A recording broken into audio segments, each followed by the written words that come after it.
আপুনিও ব্যৱহাৰ কৰে নেকি হেণ্ড ড্ৰায়াৰ? মল অফিচ বা ৰেষ্টুৰেণ্টত থকা হেণ্ড ড্ৰায়াৰ ব্যৱহাৰ কৰি বিপদ মাতিছে নেকি আপুনি? মল অফিচ বা ৰেষ্টুৰেণ্টৰ ৱাছৰুমত হাত ধুই সন্মুখৰ বেৰত থকা চিকমিকিয়া হেণ্ড ড্ৰায়াৰে আপোনাক আকৰ্ষণ কৰে। আপুনি বুটামটো টিপিলে উষ্ণ বতাহৰ বিস্ফোৰণ এটা ওলাই আহে আৰু কেইছেকেণ্ডমানৰ ভিতৰতে হাত দুখন শুকাই যায়। কিমান সুবিধাজনক নহয়নে? আপুনি কেতিয়াবা ভাবিছেনে মল অফিচ বা ৰেষ্টুৰেণ্টৰ ৱাছৰুমত থকা হেণ্ড ড্ৰায়াৰে আপোনাৰ হাত শুকুৱাই নহয়, লগতে ই আপোনাৰ স্বাস্থ্যৰ ক্ষতিও কৰি আছে। বৰ্তমান ডিজিটেল আৰু আধুনিক যুগত আমি সহজ সুবিধাক অগ্ৰাধিকাৰ দিবলৈ আৰম্ভ কৰিছো। ইয়াৰে এটা সুবিধা হ'ল হেণ্ড ড্ৰায়াৰ, যিটো ৰাজহুৱা শৌচাগাৰ, মল, চিকিৎসালয়, হোটেল, কাৰ্যালয় আদি ঠাইত সাধাৰণ হৈ পৰিছে। কাগজ ব্যৱহাৰ নকৰাৰ বাবে মানুহে ইয়াক পৰিৱেশ অনুকূল বুলি গণ্য কৰে। কিন্তু আপুনি কেতিয়াবা ভাবিছেনে যে হাত শুকুৱাবলৈ সহায় কৰা এই মেচিনটোৱে আপোনাক অসুস্থ কৰি তুলিছে নেকি? শেহতীয়া গৱেষণা আৰু বিশেষজ্ঞৰ মতামতৰ ইংগিত পোৱা গৈছে যে হেণ্ড ড্ৰায়াৰে কেৱল বেক্টেৰিয়া আৰু ভাইৰাছ বিয়পাই দিয়াই নহয়, ছাল আৰু হাঁওফাঁওৰ ৰোগৰো সৃষ্টি কৰিব পাৰে। আজিৰ এই প্ৰতিবেদনৰ জৰিয়তে আমি হেণ্ড ড্ৰায়াৰৰ পাৰ্শ্বক্ৰিয়া, বৈজ্ঞানিক ভিত্তি আৰু নিৰাপদ বিকল্পৰ বিষয়ে আপোনালোকক জনাম। হেণ্ড ড্ৰায়াৰৰ উষ্ণ বতাহত আপুনি সতেজতা অনুভৱ কৰিব পাৰে, কিন্তু বাস্তৱত সেই বতাহ বেক্টেৰিয়াৰে ভৰি থাকিব পাৰে।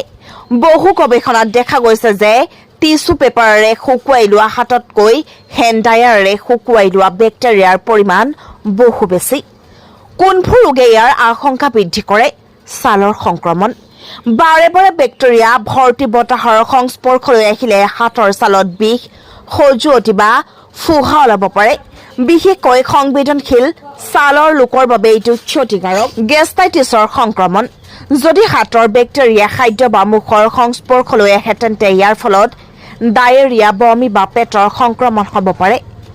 শ্বাস-প্ৰশ্বাসজনিত ৰোগ। হেণ্ড ড্ৰায়াৰৰ বতাহত থকা ধূলি আৰু বীজাণু বতাহত বিয়পি পৰে, যাৰ ফলত হাঁপানি বা এলাৰ্জিত আক্ৰান্ত লোকৰ অৱস্থা আৰু বেয়া হ'ব পাৰে। ভাইৰাছৰ সংক্ৰমণৰ আশংকা। ৱাছৰুমৰ দৰে বন্ধ ঠাইত ভাইৰাছ দ্ৰুতগতিত বিয়পে। এই ভাইৰাছবোৰ বতাহত বিয়পাই দি হেণ্ড ড্ৰায়াৰে সংক্ৰমণ বিয়পোৱাত সহায়ক বুলি প্ৰমাণিত হ'ব পাৰে। হাঁপানি আৰু এলাৰ্জি ৰোগৰ বাবে বিপদজনক। হেণ্ড ড্ৰায়াৰৰ জৰিয়তেও ধূলি, ছাইৰ বীজাণু আৰু পৰেগ বতাহত বিয়পিব পাৰে, যিবোৰ হাঁপানি আৰু এলাৰ্জিত আক্ৰান্ত লোকৰ বাবে ক্ষতিকাৰক। দুৰ্বল হাঁওফাঁওৰ ৰোগীৰ উশাহ-নিশাহ লোৱাত অসুবিধা, কাহ আৰু ডিঙিৰ বিষ আদি সমস্যা হ'ব পাৰে। স্পৰ্শহীন হোৱাৰ পিছতো সংক্ৰমণৰ আশংকা। বহুতে ভাবে যে হেণ্ড ড্ৰায়াৰ স্পৰ্শবিহীন, গতিকে এই সংক্ৰমণ বিয়পাব নোৱাৰে। কিন্তু এইটো এটা ভুল ধাৰণা। যদিহে হেণ্ড ড্ৰায়াৰৰ নজেল আৰু ইয়াৰ চাৰিওফালৰ পৃষ্ঠভাগ ভালদৰে পৰিষ্কাৰ নকৰিলে তাত জমা হোৱা বেক্টেৰিয়া বতাহৰ মাজেৰে আপোনাৰ হাতলৈ যাব পাৰে। ক'ভিড-19ৰ সময়ত বিপদ আৰু বাঢ়ি গ'ল। কৰোনা ভাইৰাছৰ দৰে সংক্ৰামক ৰোগৰ সময়ত যেতিয়া আমাক সতৰ্কতাৰ প্ৰয়োজন আছিল, সেই সময়ত বহু বিশেষজ্ঞই হেণ্ড ড্ৰায়াৰ ব্যৱহাৰ নকৰিবলৈ পৰামৰ্শ দিছিল। হেণ্ড ড্ৰায়াৰৰ পৰা বতাহত দীৰ্ঘদিন ধৰি ভাইৰাছ ওলমি থাকিব পাৰে, যাৰ ফলত সংক্ৰমণৰ সম্ভাৱনা মেনিফল্ড বৃদ্ধি পায়। বৈদ্যুতিক বিপদ আৰু ৰক্ষণাবেক্ষণৰ প্ৰভাৱ। হেণ্ড ড্ৰায়াৰ হৈছে বৈদ্যুতিক যন্ত্ৰ, আৰু যদি ই বিকল হয় বা তাৰৰ সমস্যা হয়, তেন্তে ইয়াৰ ফলত বিদ্যুৎস্পৃষ্ট শ্বৰ্ট চাৰ্কিট বা জুইৰ দৰে কাণ্ডৰ সৃষ্টি হ'ব পাৰে। ৰাজহুৱা স্থানত এনে যন্ত্ৰপাতি নিয়মীয়াকৈ চাফাই আৰু ৰক্ষণাবেক্ষণ কৰাটো প্ৰায়ে অৱহেলা কৰা হয়, যাৰ ফলত সংক্ৰমণ আৰু যান্ত্ৰিক বিজুতিৰ দুয়োটাৰে আশংকা থাকে। অত্যাধিক ব্যৱহাৰ কিয় বিপদজনক? গৰম বতাহে বাৰে বাৰে ছালৰ পৰা আৰ্দ্ৰতা আঁতৰাই পেলাই, যাৰ বাবে হাত শুকান আৰু ফাটিবলৈ আৰম্ভ কৰে। টিছু পেপাৰতকৈ হাতত অধিক বেক্টেৰিয়া হৈ যায়। অবিৰত সংস্পৰ্শৰ ফলত ৰোগ প্ৰতিৰোধ ক্ষমতাত প্ৰভাৱ পৰিব পাৰে। হেণ্ড ড্ৰায়াৰে নিশ্চিতভাৱে সুবিধা প্ৰদান কৰে, কিন্তু ই চকুৰে অদৃশ্য বীজাণুৰ প্ৰৱেশ বিন্দু হ'ব পাৰে।